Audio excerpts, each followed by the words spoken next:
Alrighty, just doing a brief video. We're going to be doing the Republicans' best pathway to 270 as it stands early in 2023 for the 2024 election. We have our competitive states right here. We're going to start with the Republicans, fill some of them in, and for the Democrats, and we'll look at some of the more competitive states, and then from there, the states that I think will either win or lose the election for Republicans. Starting out with the Republicans, we have Texas, Florida, North Carolina, Ohio, and Iowa. From there, Democrats, New Hampshire, Michigan, and Minnesota. From there, I think you look at Pennsylvania and Georgia. I do think Democrats can hold off Pennsylvania. They have been strong in a state since really 1996.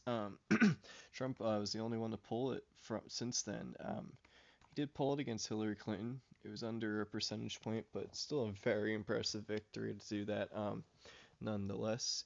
But we look at our recent governor and Senate elections in the state. Shapiro pulled the state exceptionally. He is a very strong candidate, I will note though. But then we have John Fetterman, weaker candidate, who is still able to pull the senator election, and especially one that was highly, had a lot of attention around it, could ultimately decide who controlled the Senate. And Fetterman, weaker candidate, pulling it by 5, along with the governor election, really suggests that Pennsylvania might be out of reach. Nonetheless, they'll be, Republicans can be competitive there, but I don't think that's the state that they need to really focus on in the Rust Belt. From there, Georgia, a state that the Republicans need to win, bottom line, and I think they can. I think this still is a lean red state. It's getting very competitive, but I still think it's a lean red state. They'll need to pull it nonetheless, and I think that they can. And you have Nevada and Arizona. It's two states that people really flip flop on, where Republicans can be best competitive in or in both potentially. I do think Democrats ultimately will hold Nevada. They held it in 2016 with a weaker Hillary Clinton, which, very weak among the moderate Democrats, which heavy, Nevada is a more moderate state, and then even ultimately weak with the progressives, the younger voters in Nevada, and still carry it by 2 points above Trump.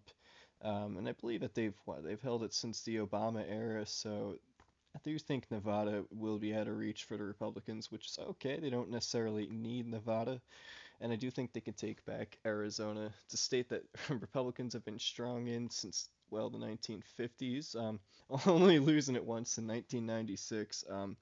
They just lost it recently, of course, with the Biden versus Trump election.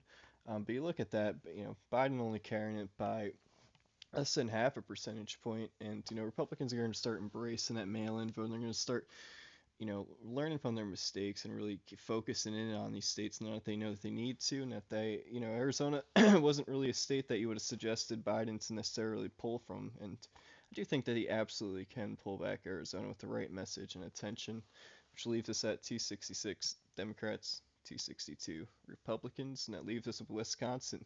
And this is the state that I believe will ultimately be key for both parties, especially the Republican Party, who absolutely needs to pull one of these three Rust Belt states. And Pennsylvania would be the next one to look at. I think Michigan's, not, I want to say way out of reach, but not going to be in reach. I think Pennsylvania and Wisconsin are certainly the more closer ones, but I think Wisconsin's going to be the state that you'd want to look for the Republicans.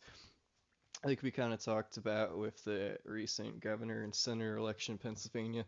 I do think Pennsylvania's just shifting too farther out of their reach. You look at the recent elections for governor in Wisconsin, so both parties actually broke campaign spending records in the state. It was a competitive race. Ultimately, Democrats won, but the Republicans kept it competitive, around 4 points. I do think that they can, with the heavy attention here, potentially deciding who is president with that type of attention, that they can make a run at Wisconsin. And they did actually win the Senate election too. They won by a full percentage point. So I do think Republicans can pull Wisconsin. I think that is the most vulnerable Rust Belt state for the Democrats. Um, Key thing, getting Georgia back. I think that they're in a good spot to do that. Arizona is going to be tougher, especially if you look at, with Blake Masters, how he performs. But, you got Kerry Lake, who makes you feel a lot better about it, because those are two, nationally known candidates beyond their state. Kerry Lake almost, very tied with Trump too, who might be the Republican nominee, and they come within a percentage point. Again, they might start embracing mail-in voting and a couple other things. Arizona, Wisconsin, Georgia, I do think can be in reach for the Republicans. It'll need to be, and I think that they can do it. If they do it, be at 272, and that'll win them an election. Thanks for tuning in.